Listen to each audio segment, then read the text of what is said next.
aquí me voy a dar la vuelta.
A magazine commissioned me to photograph a sunrise. For this I chose a place which I knew and loved, a vantage point in the Ajusco National Forest. I parked my car and waited for the dawn, when I recognized an orange-colored light down on the slope in front of me. My first thought was that it was a fire, but in the same moment I saw a yellow-orange dome rising in front of me, the dome of a large object. It was no fire. It was an unidentified flying object, a UFO. When I realized that I had a UFO in front of me, I grabbed my camera, which I had put on the seat next to me. This was a unique opportunity. I was very excited. I wanted to be sure that the picture doesn't blur when I exposed it. So I put the camera on the top of my steering wheel, held it firm in my hands and pressed the trigger.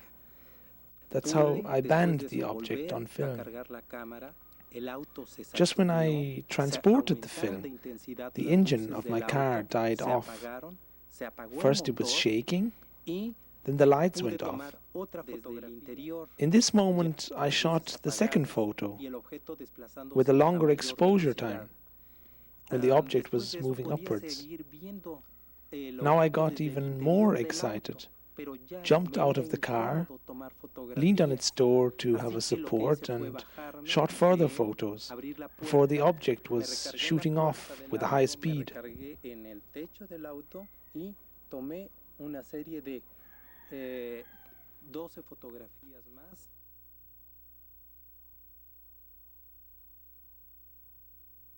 Estar insistiendo durante aproximadamente 2 meses y medio.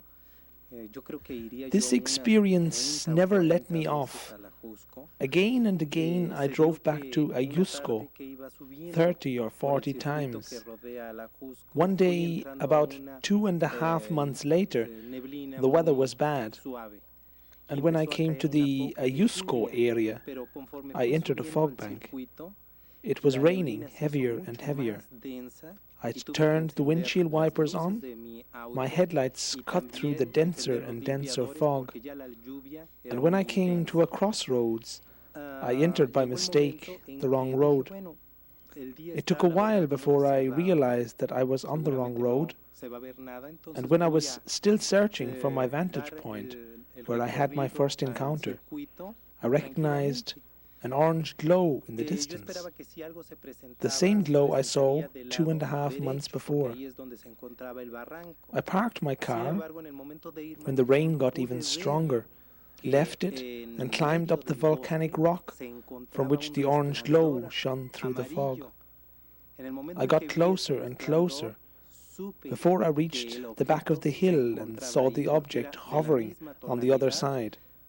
across and below me, and just 20 or 30 feet away. I hid myself. I was afraid to get closer. Sat there and did not believe my eyes.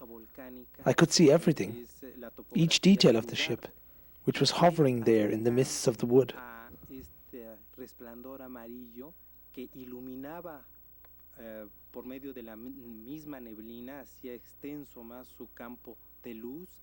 One of the things I consider most important were my feelings.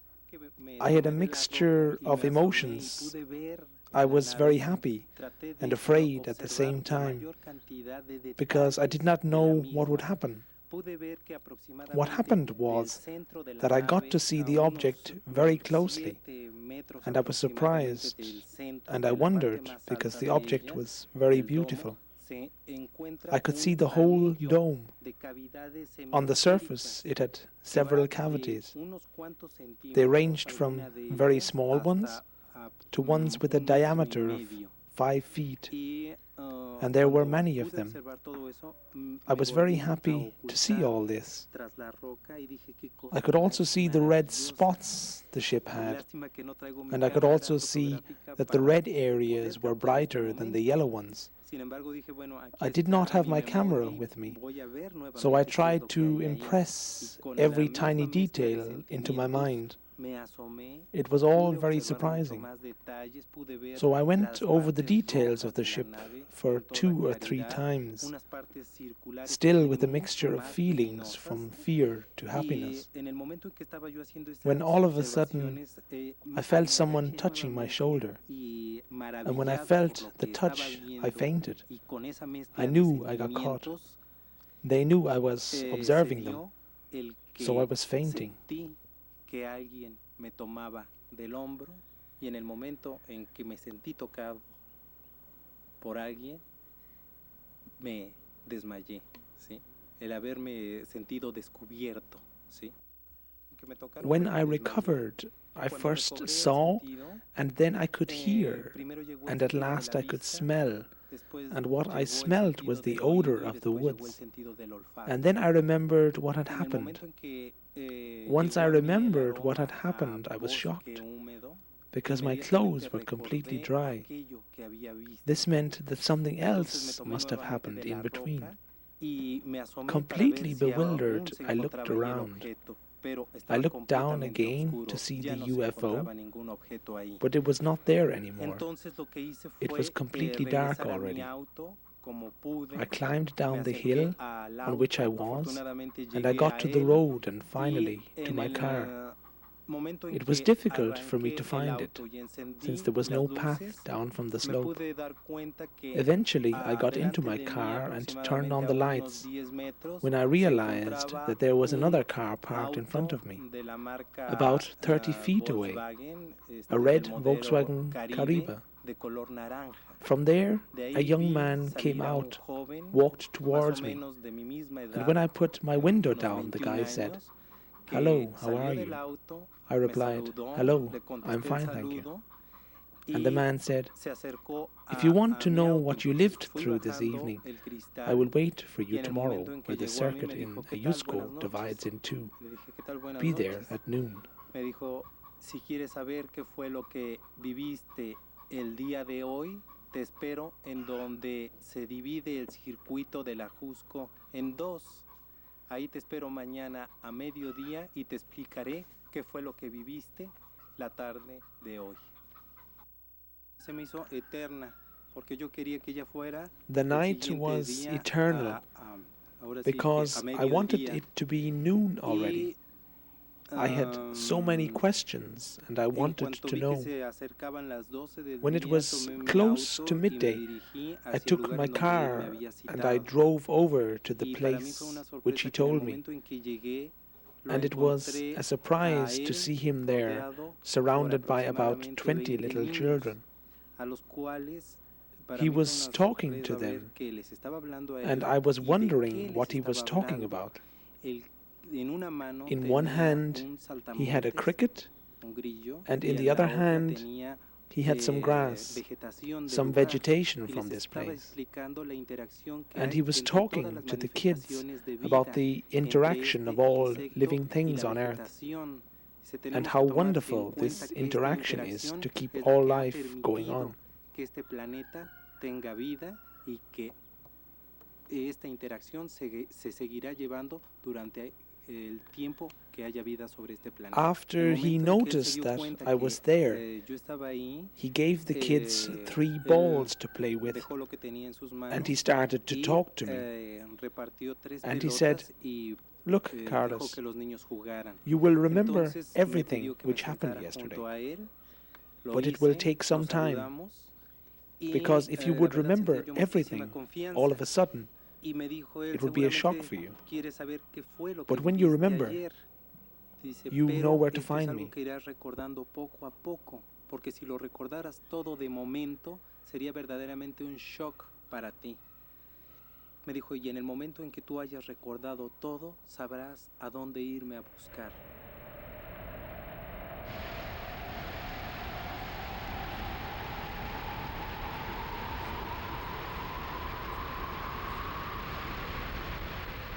In the following years, Diaz, now living in the valley of Tepoztlan, south of Mexico City, was able to take several more spectacular pictures of these ships of light.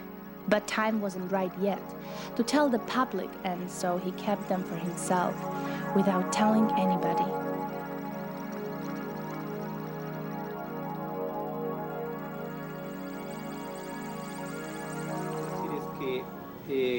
A partir de ese día, but what he can tell you is that from this day on, he contado con una maravillosa amistad con estos seres. He has been having this great friendship with these beings. Una amistad que para mí merece todo mi respeto. A friendship that is based on respect. Y todo mi cariño, and all his love, por lo que me han mostrado, for what they have shown him, de este nuestro maravilloso hogar, of this our wonderful home, nuestro planeta Tierra, our planet Earth, que como ellos me lo han dicho, as they have told him, es un verdadero oasis, it's an oasis en el espacio, in space. 10 years later, the sun was darkened over Mexico. During the eclipse of July 11th, 1991, thousands of witnesses saw strange craft in the skies. And one man, the prominent TV anchorman Jaime Maussan, got involved into the quest of his life. Well, there was a multiple sighting over Mexico. That day we had a total solar eclipse, an eclipse that occurs every 676 years. It's an eclipse of the series Saros, and it's very important in the history of Mexico. We didn't know that at that moment, but what people knew is that they were going to have a big show. They took their cameras out, and at least 15 people in Mexico City were able to record, besides the eclipse, a UFO hovering over Mexico City. These persons, Guillermo Arreguin, took the video to a newscast called 24 Hours that night, the July 11th night, and was presented as a strange object hovering over Mexico, but nothing else. Then with that video, I went to the second program of Nino Canun, and I asked the people, if you record the eclipse, please look carefully, because probably there is the same UFO in your tape. We received more than 50 videos. And in 15, we think there is the UFO, and we decided to check 6 of them, and we got exactly the same kind of object. It means that it is not the invention, it's not a hoax of one man, it's something that was in Mexico there. From that moment to now, I have been receiving videos from many people in Mexico, and so far we have collected more than 1,000, probably 1,500 videos. The Mayan Codex, the Códice Dresde. In that codex, we found that there is a table of eclipse, and they knew that in July the 11th, 1991, that's more than 1,000 years later that was written, this codex, they knew that was going to be an eclipse on that same date. And there was a prophecy, a very strong prophecy over this eclipse. It said that it was going to be a big change in Mexico or the world. The new lords were going to come, and the old lords were going to be killed, or they have to leave, because the new order was coming back. They say also that would be the eclipse of going back to the roots, to the Indians, to the indigenous. It was named the soul of Quetzalcoatl. Also, it was named the sixth sun. The Aztecs were the sons of the fifth sun. We are the sons of the sixth sun. And in the sixth sun, besides the new order is going to come, we were going to meet with the lords of the stars. I went to the television to present the solar eclipse videos, and exactly how we checked them in the computer, how we tested them. And then Carlos came to me on October the 31st, 1991, and he said, Jaime, I didn't see you in television, but many people told me that you were testing material. Would you like to test these photographs? And then he showed me 4 of the best photographs I have ever seen in my life. And I said, where did you take this? And then he started to relate this story. And I said, yes, I want to check the material. I think it's a very interesting case. And we will do it, but very slowly. That's when we started. On December the 3rd, just a month later, he asked me for a video camera. And with that video camera, he was able to record at least 6 videos that we have, and they are extraordinary. Besides, he has been taking more and more pictures, and I think the evidences so far are that is one of the most amazing cases ever. We have A mí me despertó. Yo salí al jardín de la casa. Again, I had this sensation in my solar plexus, as I always have it when they appear. I got up. It was 3:30 in the morning. I grabbed the video camera Mr. Musan has given to me. I went into the garden of my house when I saw the ship hovering over the city. In my first video, you see the ship over the north of Tepoztlan. I filmed it, and you can see how it hovers over the city, making this shaking movements. I filmed it without a tripod, tried to get reference points into the image when it suddenly disappeared.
But I still had the feeling that this was not over yet, because I still had this sensation in my solar plexus. I went out on the terrace of my house, set my tripod, and waited. Suddenly it appeared again, this time much closer, in the direction of Santiago de Tepatlato. It was the second video I shot on the 3rd of December, 1991. Ese video fue tomado el mismo día 3 de diciembre de 1991. In the next video, I used my tripod again. Therefore, all visible movements are those of the object, not of my camera. I again had this sensation and went out on the terrace when the object appeared in the sky directly above me. I wanted to extend the legs of the tripod, but I did not manage to do that anymore. So suddenly it appeared, and as I lay on the ground, zooming in and out, and one time I knocked against the tripod. This time you see all details, the different fields of light, the changes of the intensity of the light, and the pulsating center of the object. I was able to zoom in so closely that the whole frame of vision of the camera was filled. So close was it. It was a misty day. The air was very humid. The light was shining through the nightly fog.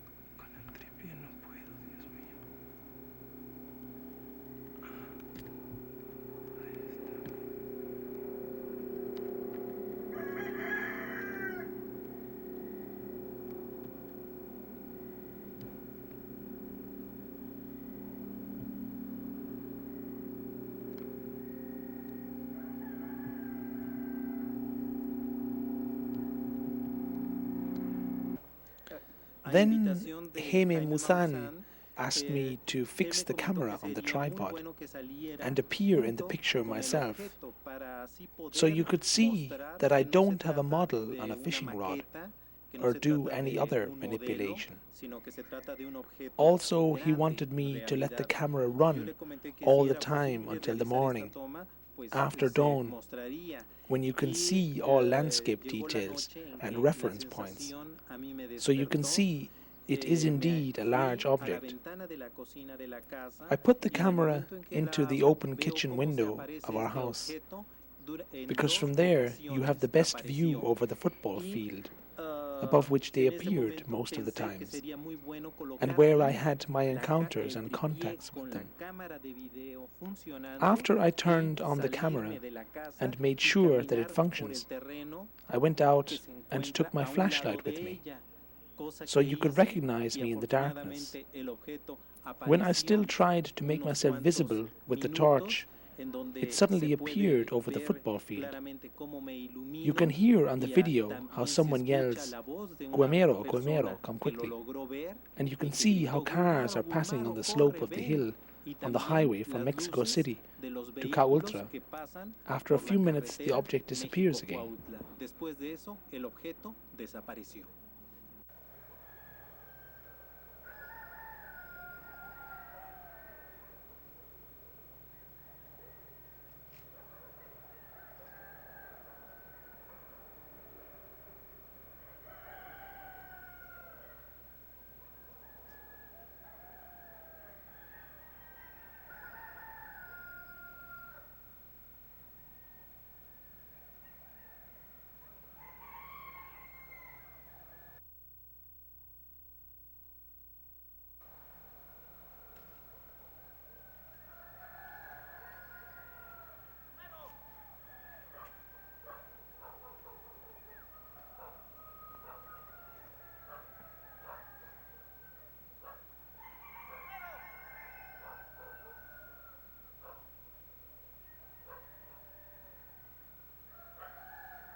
No estoy hablando aquí con la cámara.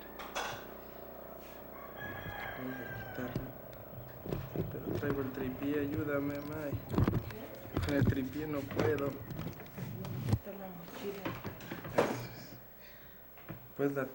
Jaime Maussan commissioned the first scientific analysis of the Diaz material. The study was performed by Professor Victor Quesada, who teaches informatics at the Polytechnical Institute of the University of Mexico.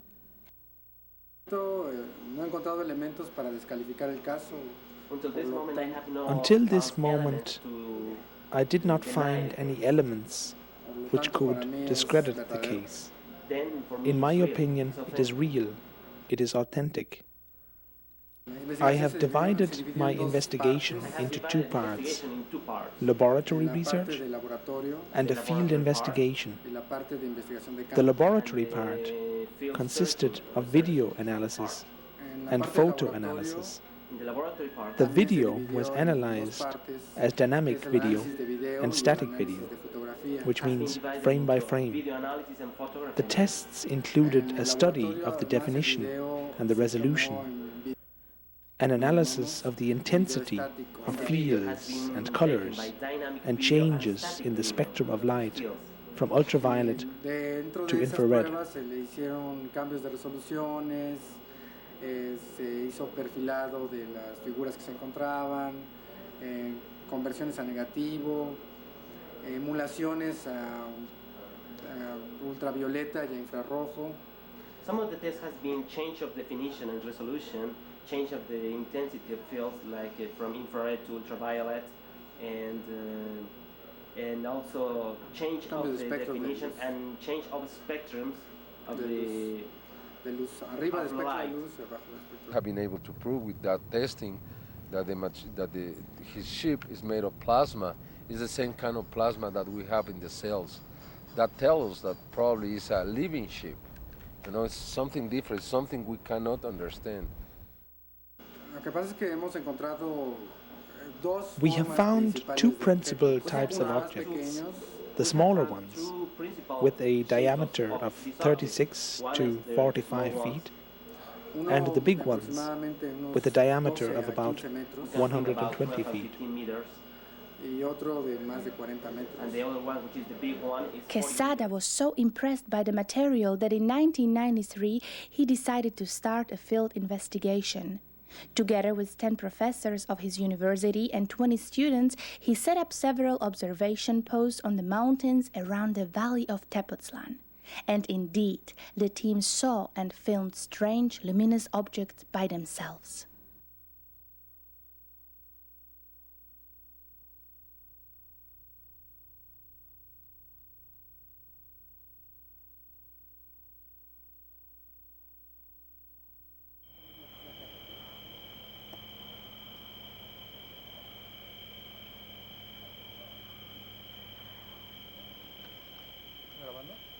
Sí, estoy grabando. Tengo deslumbrado, no, pues no puedo grabar. Pues no sé. No sé por qué, pero yo creo que metió la luz de la cámara en el ojo.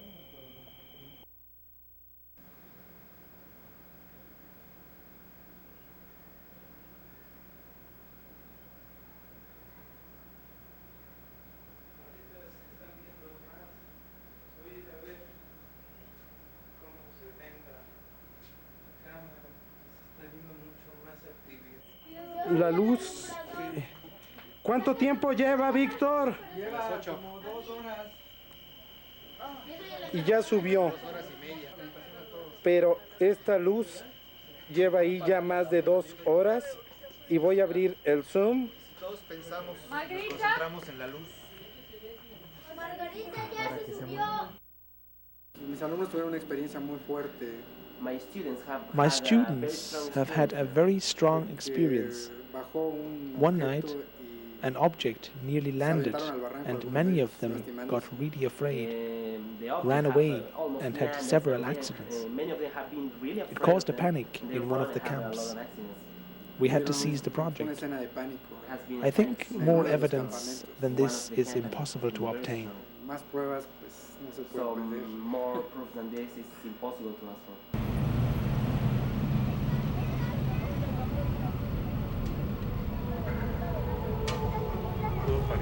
The first European who heard about the Carlos Diaz experience was the Italian stigmatist Giorgio Bongiovanni. Bongiovanni, who claimed he received the marks of Jesus during an apparition of the Holy Virgin in Fatima, Portugal, believes in the existence of beings of light, and for several times saw luminous objects in connection with his visions. Although they disagree about the interpretation of his experience, Diaz, himself a devout Catholic, allowed Bongiovanni to show his material in Europe. Through Bongiovanni, the German historian, cultural anthropologist, and UFO researcher Michael Hesseman learned about the case and decided to start an independent investigation. When he visited Tepoztlan the first time in June 1994, Hesseman was sure that if the case was real, he would find further witnesses who must have seen these large luminous objects over their city at the times when Diaz took his films and photographs.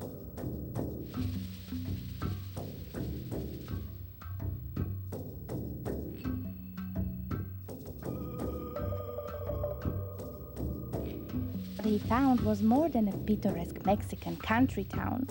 Tepoztlan is located in a sacred valley of the Aztecs, the great native Mexican culture. Its huge stone formations were considered monuments of an antediluvian culture of giants and vortexes of cosmic energy. The Aztec priests worshipped the rock of life, the rocks of the dwarves, the hill of a man, thought to be a portrait of the prehistoric demigod Tepoztecatl, the son of the divine Quetzalcoatl, Hercules-like with his mighty beard and club. Next to it, on a ridge, the Aztecs built their only pyramid located on top of a mountain. It was called the Teocalli, the House of Energy.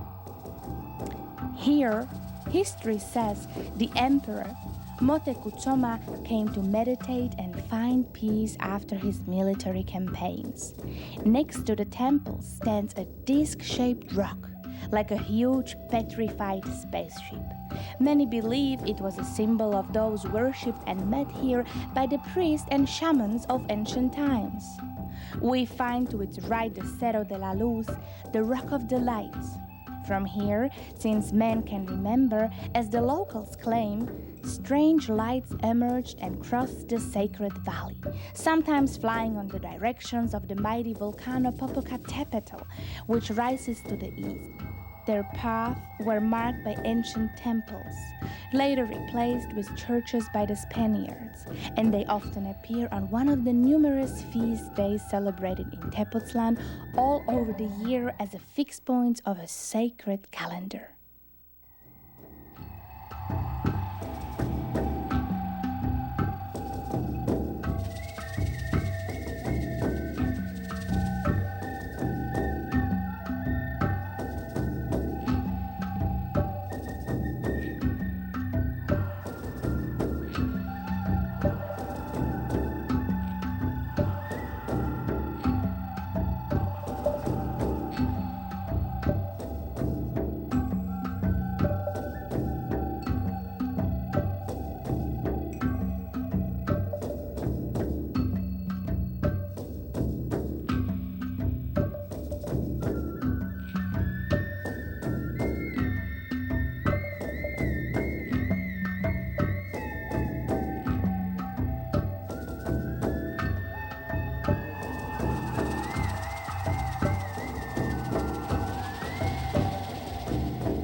I think these lights are something very important because already our ancestors, our grandparents, told us about them. But in those days, they did not have much means to study them.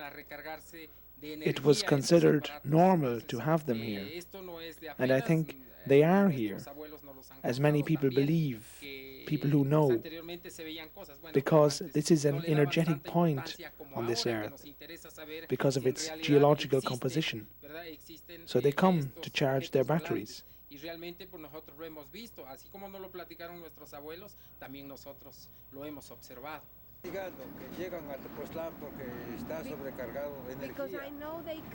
I know they come because Tepoztlan has an overcharge of energy. They come to charge themselves with this energy. That's a long story, going back very far. I studied it since many years. This goes back to the time of Christ. I'm studying it from the times of Christ.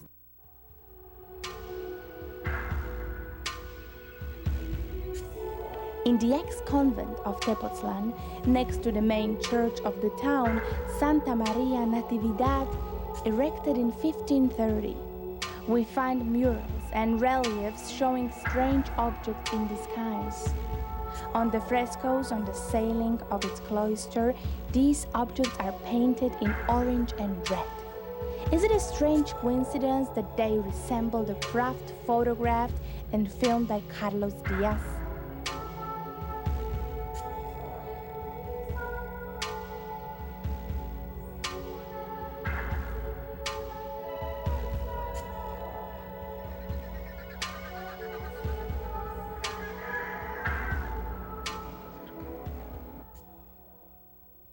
In its neighborhood lies Amatlan, the place where, according to an Aztec legend, Quetzalcoatl, the plant serpent, the mythical hero and founder of the Mexican culture, came down from the skies, lived and taught his people.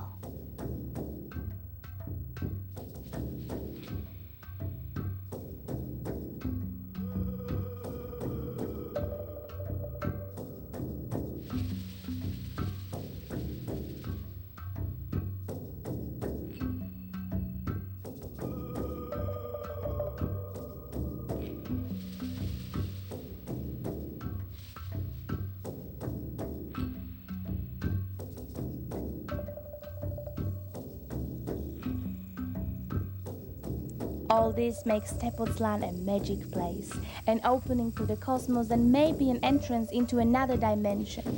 And it is right here where man, as the ancients believed, communicated with the gods, and today a man claims to have encountered beings of light, visitors from a distant world or maybe a parallel universe.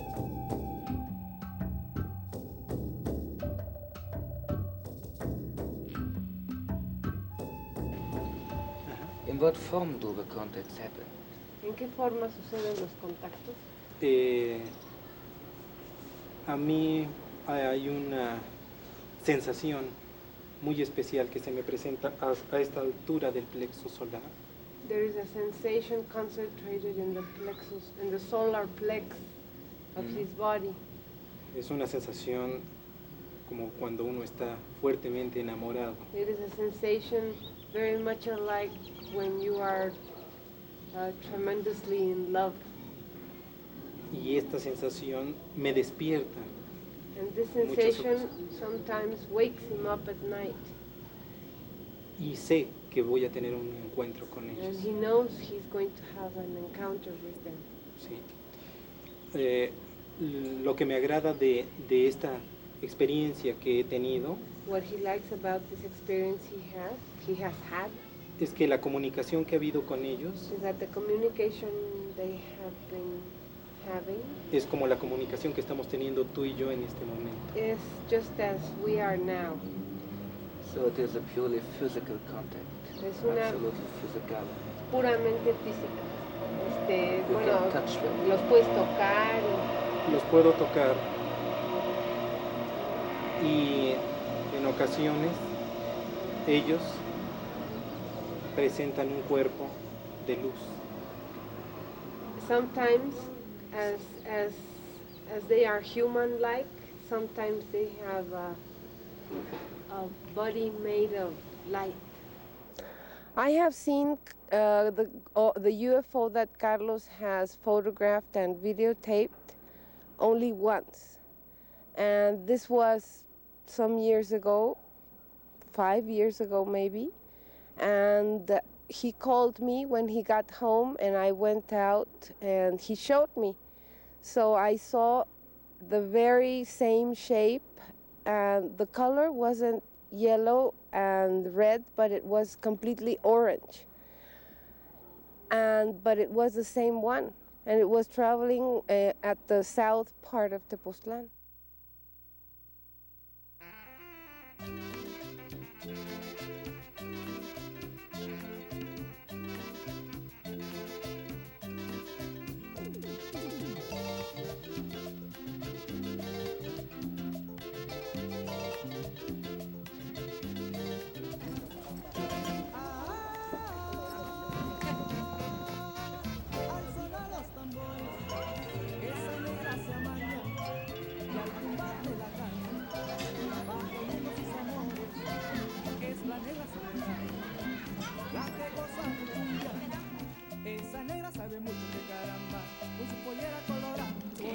The first step in Hesseman's investigation was to determine if independent eyewitnesses exist, if others saw what Diaz filmed so closely over their city. He just started to ask people on the streets and in fields. The result of this inquiry convinced the researcher that indeed something strange is going on.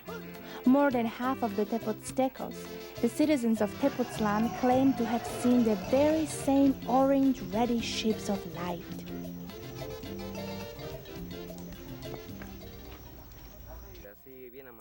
I saw these orange lights many times. They appear here and there. One time at 5 a.m., one time at 7 p.m. They are round, disc-shaped, and they have a flat dome on top. They have notches on their sides, like bitten out, and they are surrounded by light. Sometimes they are more yellowish, sometimes more reddish, sometimes they rotate. It was about 7:30 p.m. My daughter comes home from school at that time. I went to the corner of the street to pick her up. Then I waited for her. It suddenly appeared in the sky. It was very, very big. In the middle of this round, big thing was something moving. It looked like it would change its colors. I showed it to my daughter, but she only said, "Don't look at it. Come on, let's go." But I wanted to see it. Its center pulsated. It was very large and round, very bright. It was yellow with orange light. They look like the sun. They are round and have many little lights. They are yellow, orange, and white, and they appear and disappear. The light objects sometimes suddenly appear, fly, and disappear again. Most of the time, they disappear in the direction of the Tepozteco hill. Most people here have seen them. You will find that out when you ask in the town.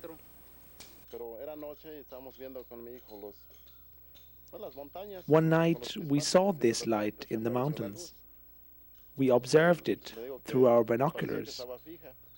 It was very bright, pulsated in red and orange, but was mostly red. It looked like it had landed on a hill. It was a round object. For several minutes it stayed there, then it suddenly disappeared.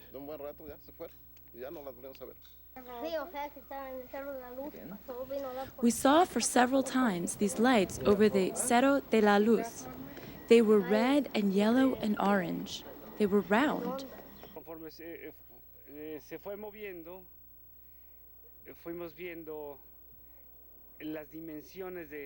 We were driving in a car when we saw this big object, as big as a bus or a truck. It was very large. It was shining in a very bright, intense light, red and yellow. Era una luz muy intensa, con colores azul, rojo, naranja, pero lo más sorprendente es que no hacía ruido.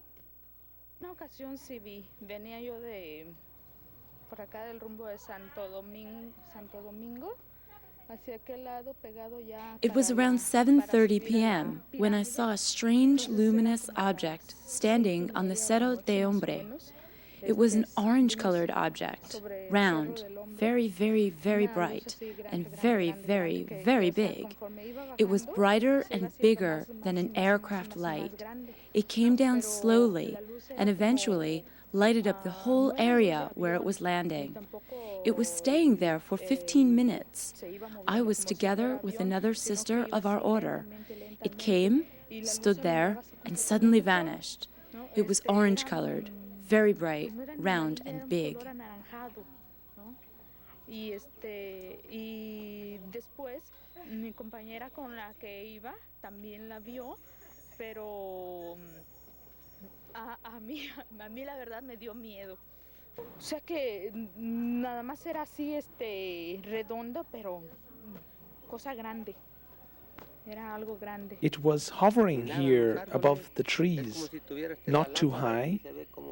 It was a large orange-colored disc, and suddenly it disappeared. Una ocasión, pues con su esposa estaba yo platicando y lo vi más o menos en el Cerro de la Luz. One time during my training here, I saw such an object over the Cerro de la Luz.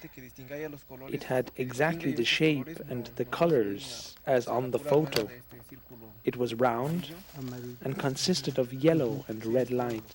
I saw these objects several times over the rocks and hills, one time in this direction, one time over there, another time over Zematzin, always at night, one time at 8 p.m., one time at 4 a.m. Yes, they are identical. They have these red and yellow lights, and whenever they appear suddenly, all the dogs start to howl and bark.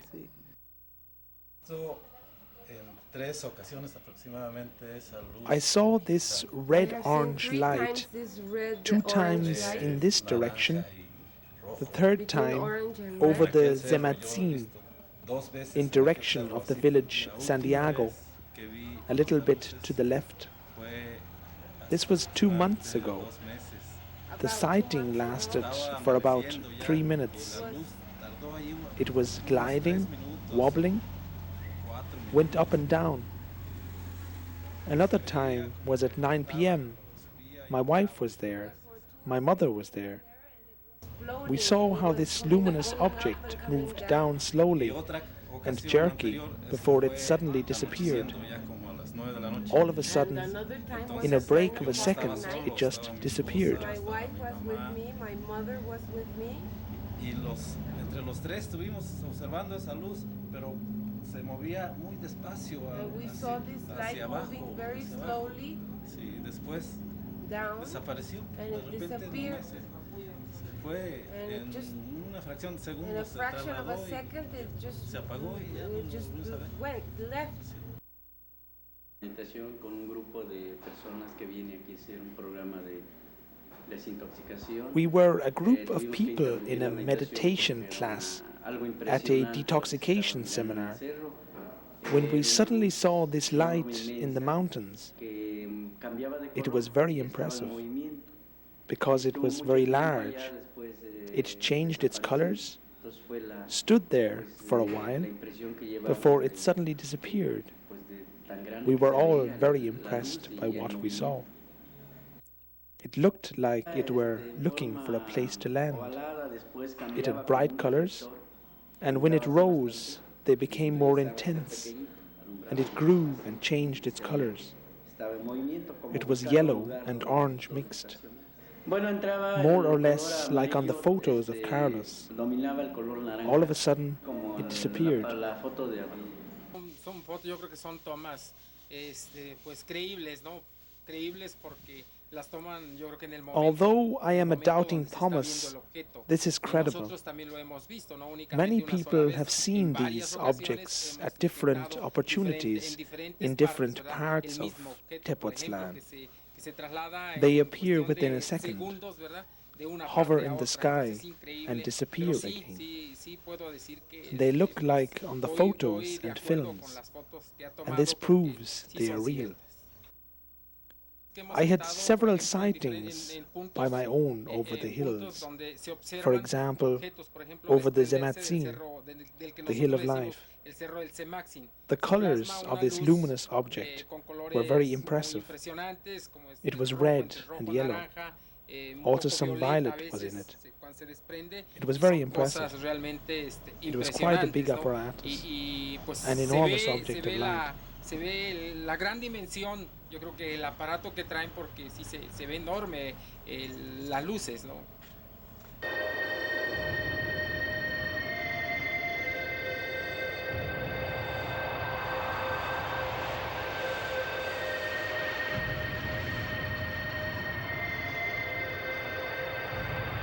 Brillantes.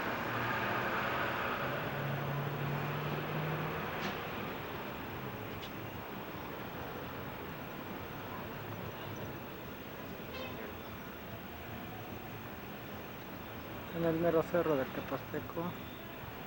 No es el Tepasteco. Mira, están saliendo varias. Están meneando. Aquí está. Ya se apagó.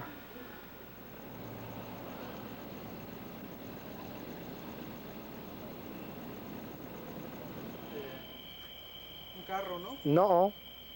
No, mire, están prendiendo, son 1, 2, 3, 4. Me acerco otra vez con zoom.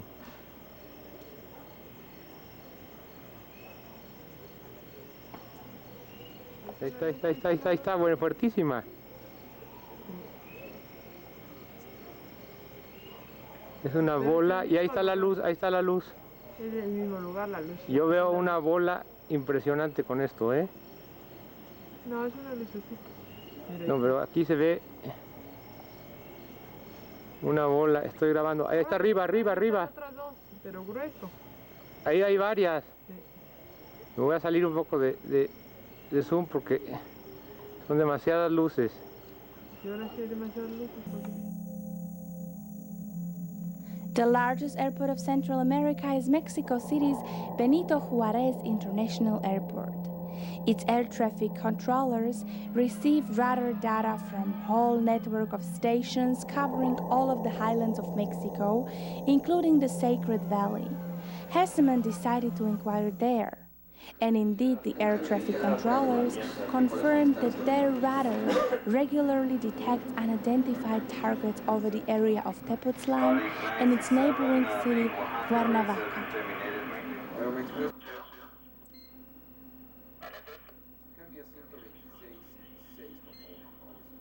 We have information about these objects in this area sometimes, very close to the volcanoes also, in Ajusco and Cuernavaca. Cuernavaca is located here, approximately at 35 or 40 miles south of Mexico VOR, Mexico Airport, and sometimes we have activity there at this point. But it's near Tepoztlán. Yes, it's very close to Tepoztlán. We have more activity in this place than in other of the Mexico around this one. Oh. There. Yeah, I have it. This is what we see. See? We can put it in green. There it goes. Disappears. Comes and goes. That's what we saw. And that's the only. We don't have an explanation for that. Because of the speed that they appears to display. What kind of flag? Here's another one, right? All right. The white one. Yeah. Yep. That's another one.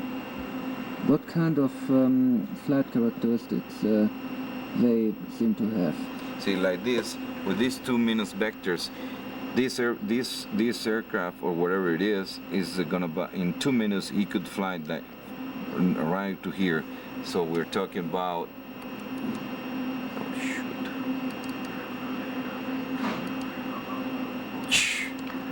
See, he was explaining like this. He was talking about 13 or 14 miles in 2 minutes. but Hesseman only believed it when he saw one by himself in February 1996.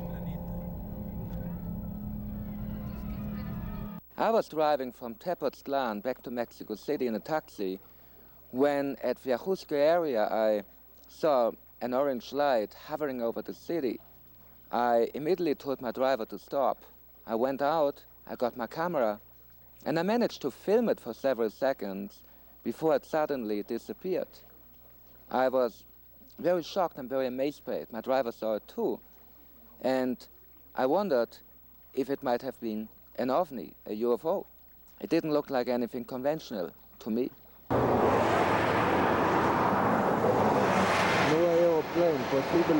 ¿Filmó?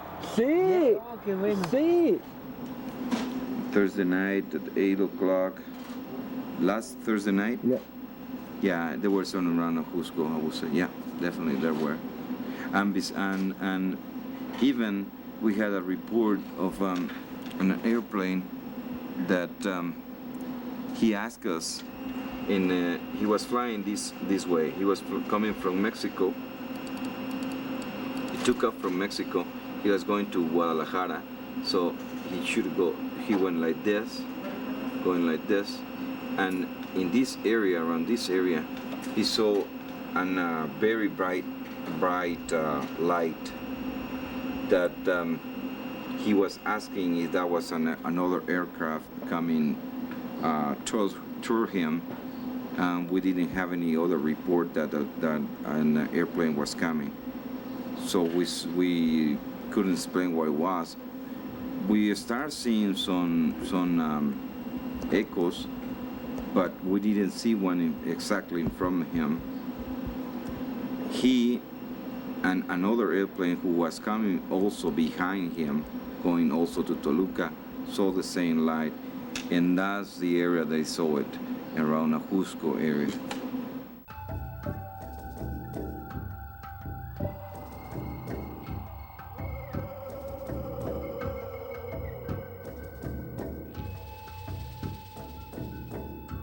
Hesseman was not the only researcher who came to Tepoztlan to look into the case and witness the objects by himself. When I went to Tepoztlan, well, it was with Guido Ferrari of the Italian-Swiss television, because Ferrari had to produce a video documentary on UFOs, and we had chosen also an interview with Carlos Diaz for our trip in Mexico. So we went to Tepoztlan, and we had a date with Carlos in his Tepoztlan house.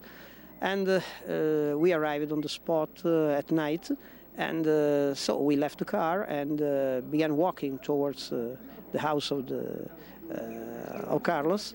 And at that point, I noticed on the roof of the house, well, on the roof, it was just on the roof in the sense that the perspective showed it on the roof, I noticed a dot of light. It was something a little bigger than a normal star. And so I noticed it. I saw that this object was moving in an irregular way. And so I said, Guido, what's that? And Ferrari watched and said, oh my God, are you seeing what I'm seeing? Yes, it is. And so at the same time, we cried, the cameras! And we ran to the car in order to open it and to put outside cameras, video cameras, and so on. But it was too late, because in half a minute or something more, this dot of light switched off, simply. It disappeared. It was in December 1995. I was visiting Carlos Diaz together with Roberto Pinotti and Daniel Munoz. It was evening, about 8 p.m.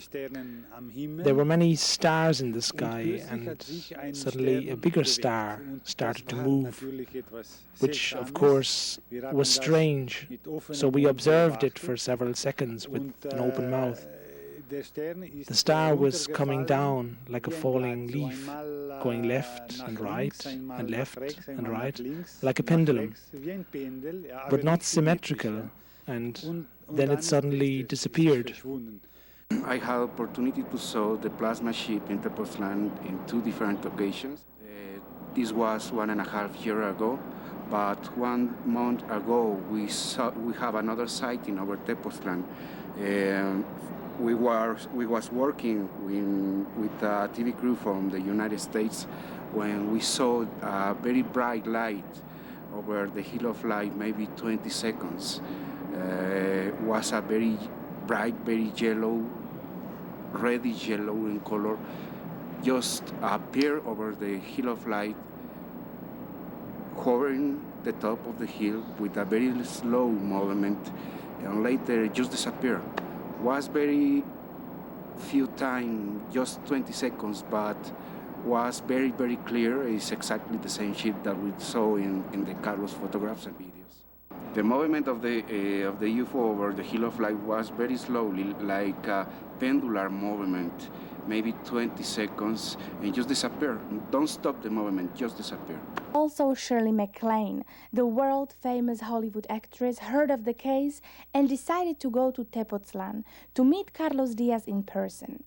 With her was her friend, a high-level Australian politician and UFO investigator, Alex Giannetti, a friend of hers who served as a translator.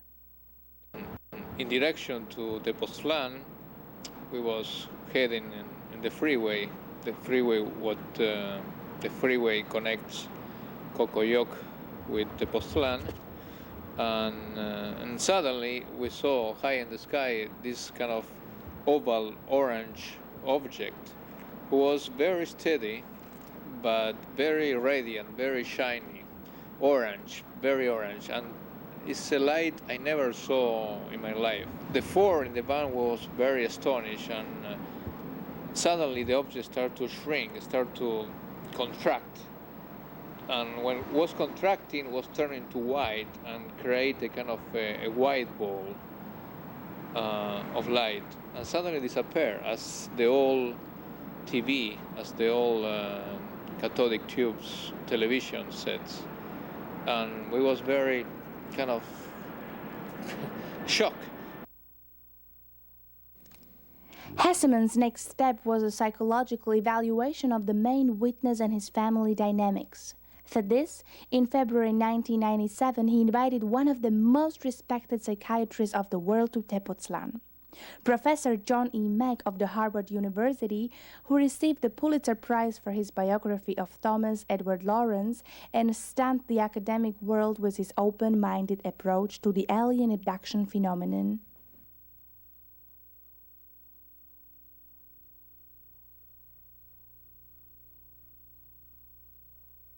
Experience from the beginning. Perfecto. La sensación a esta altura del plexus solar. I have a sensation in my solar plex. De amor. Yes. I have this feeling of love in my solar plex. Me despierta. It wakes me up in the middle or whatever. And he had to cross some other lands to get to his. So he said, all of a sudden, daylight. Like daylight, and he said something, ¿verdad? Que dijo que se le apareció una luz en el cielo, así arriba de su casa con Toño. Sí, dijo, me amaneció. Where did you see? Which time was like the most, beautiful, or the most, wow, ooh, that's a special one, like the most special time? ¿Cuál vez ha sido, de todas las veces que has visto ovnis, cuál es la que más te ha impresionado, la que más te haya causado así una sensación de wow? Así de repente se volteó, abajo era plateado y arriba dorado. It was going that way, and he said, and the upper part was golden, and in the bottom was silvery. Uh-huh. And what did you think when you saw that? ¿Y qué pensaste cuando viste? Nada. Where do you think it came from? ¿De dónde crees que viene? No sé. You don't know. Where do you imagine it? ¿Te puedes imaginar? You want to? No te puedes imaginar, güey. Bueno, del espacio. From space. From space, huh? Y más emocionante. Todos han sido emocionantes. They've all been exciting. They've all been exciting. Pero uno que más te haya impresionado. Cuando vino el Grupo Sol. When we visited the Grupo Sol in their camp up there in the mountains, Esa vez, suddenly a bright, very intense light appeared.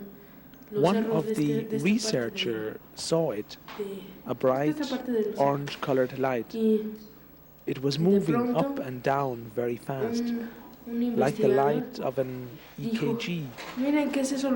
After a short while, another, even more intense light appeared over the mountain. It was orange-colored, and it slowly came down.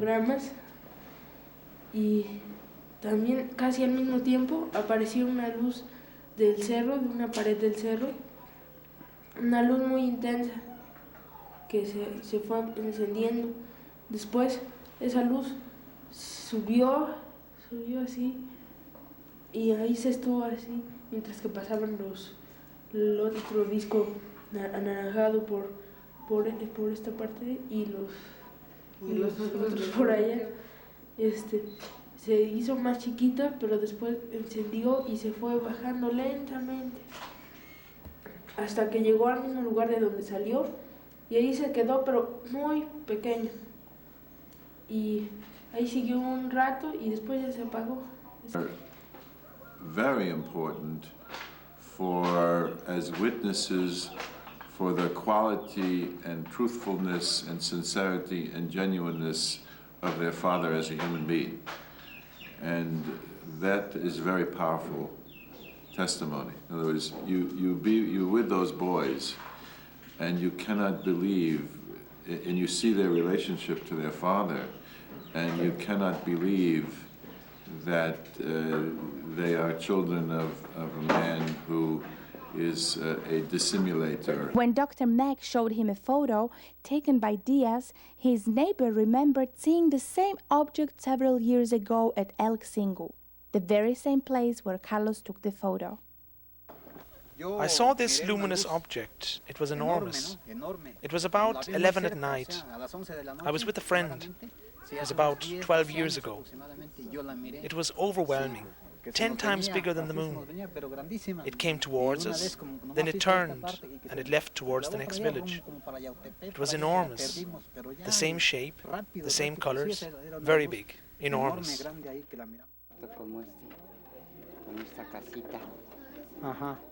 I saw one up there near our house. It was a disc, round, the colors of the sun, orange, yellow, bigger than the moon, also with some red in it.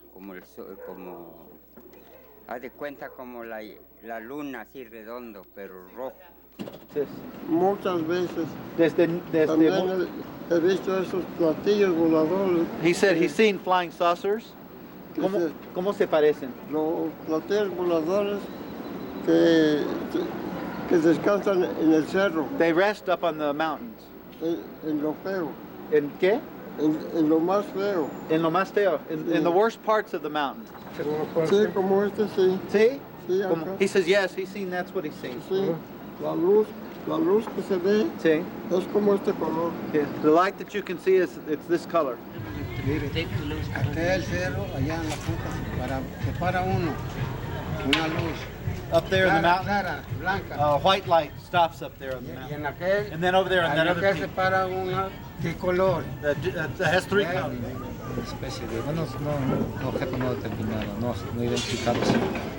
A light came down. ¿Era de noche? Sí. A light came down into the mountain from the sky. About 11:30 at night. Al descender, se vio claramente como que levantó una polvadera muy grande. Una polvadera. And as it came down onto the mountain, it looked like it raised a lot of dust. Posteriormente se vio claramente una rampa de luces. It had like a bunch of lights. ¿Qué colores? De diferentes colores. That a bunch of different colors. No exactamente así con el color. No, He said the same shape and more or less the same colors. For several days, Professor Meg carefully interviewed Carlos Diaz, his wife Margarita, his two sons, Carlito and Alejandro, and dozens of citizens of Tepoztlan before he came to an assessment of the case. Having spent, really 2.5 days with him and his family, I think he's a credible witness. He calls himself a witness, and he doesn't like to be called a contactee or abductee. He's a witness, and he's a credible witness. I haven't found anything about him that would lead one to believe that he would make up a story or doctor photographs or tapes. He appears to be about what he says he is, a kind of visionary experiencer. What impressed you most during the 3 days? What convinced you most of the authenticity of the case? Well, mainly spending time with him and his family and getting to know him and Margarita and the boys, and just feeling that this is a man not capable of the kind of dissimulation of which he's been accused.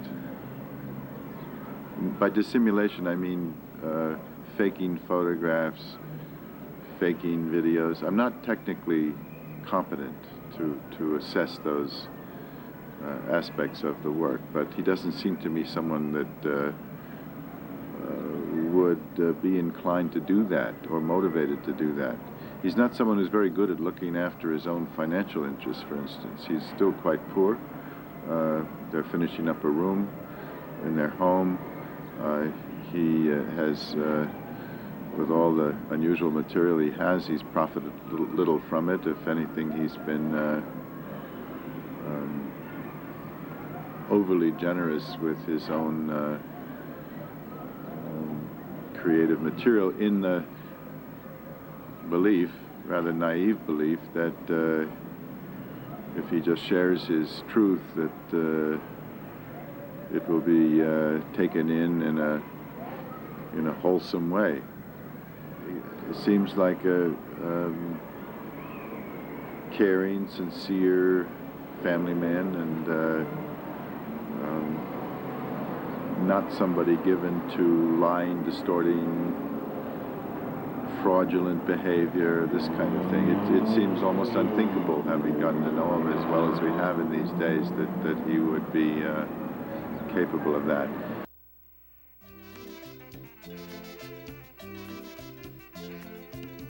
This is exactly the impression his neighbors had of Carlos Diaz as the former Presidente Municipal, the mayor of Tepoztlan, confirmed to us. Bueno, que nosotros, ¿verdad? Sí tenemos, ¿verdad? Conocimientos de que I think we all here believe in the story of Carlos Diaz. He's a good man. His work is very serious, and I think he's doing his job very well. What he photographed was seen by us many times. Did you ever hear anybody reporting about Carlos carrying models, lamps, any indication that he might fake the material? No, I don't believe that.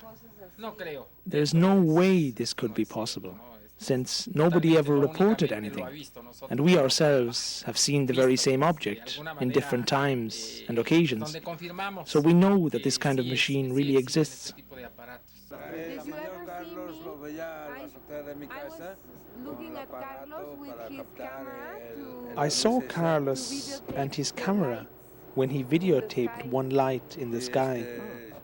It is good that he is working with his camera, that he films these objects in the sky. It's good that Carlos is working with the video machine to videotape these objects. In this last 4 years that Carlos has been having his contacts and taking pictures and videos, I have never seen anything that would make me think that he is faking anything. From a human point of view, really Carlos seems a honest person with a normal life, a normal family, and normal problems. And and as Guido Ferrari said, if he is an hoaxer, we don't understand anything as far as psychology of witnesses is concerned. What convinced you most that the Carlos Diaz case is real? Himself. He's a so simple man. He's a very nice, honest. He's very honest. He's a very good friend. He's a very good father, very loving, very caring for his family. He's very humble. He doesn't have a penny.